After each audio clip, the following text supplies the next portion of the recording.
Siamo con Matteo Saretta dell'Osteria Inn in centro a Montebelluna che ci racconta quello che è successo sabato sera intorno alle 8:30. Salve, buonasera a tutti.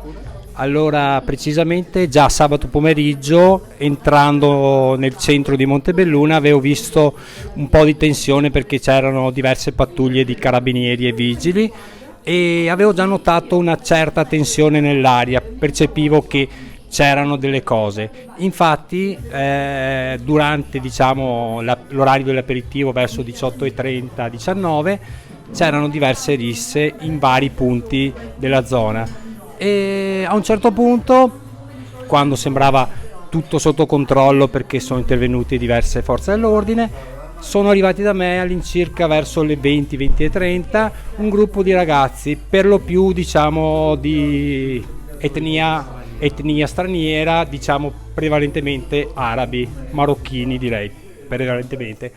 E questi qua si sono messi praticamente di fronte al mio locale, erano circa 20 elementi, e hanno cominciato a riunirsi tra di loro. Dopo alcuni di loro sono venuti verso di me chiedendomi dell'alcol oppure delle birre.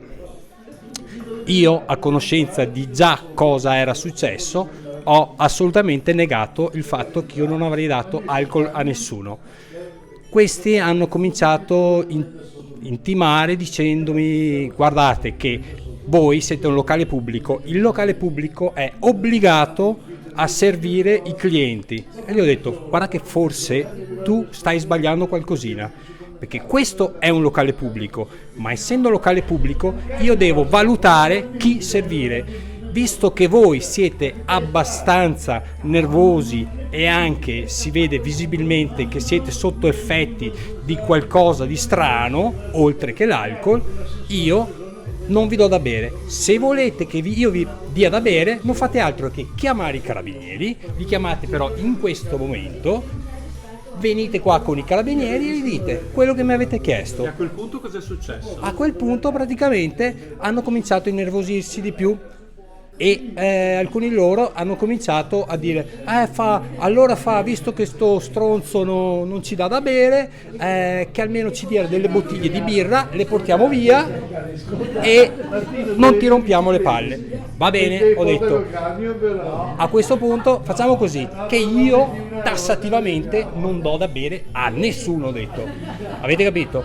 A questo punto, quando non ho accettato neanche la loro seconda richiesta, non hanno altro fatto che cominciare a riaggrupparsi, tornando indietro e dire: allora noi faremo danni al locale e non te la faremo pagare, ricordati che te la faremo pagare. Ecco, alla luce di questo che cosa chiede all'autorità?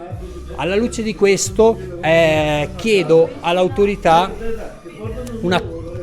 questa non è una cosa, non posso sapere se sia fattibile, però il fatto del più interventi delle forze dell'ordine, questa è la prima cosa.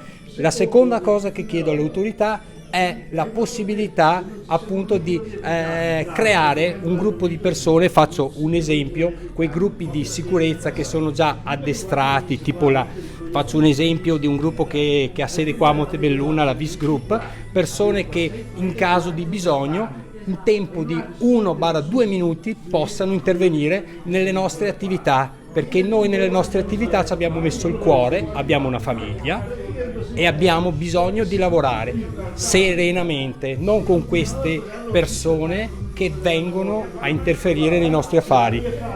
Un'altra cosa: noi siamo le pecore e loro siamo i lupi, ok? Non dobbiamo aver paura di affrontare i lupi. Come dice il nostro caro Zaia, Paroni casa nostra, ok? Dobbiamo darci da fare, unirci e metterci contro queste persone che ci vogliono far del male, venire a rubare a casa nostra e quant'altro. Grazie a tutti e mi auguro che il mio intervento riesca a fare qualcosa di buono. Grazie di nuovo a tutti.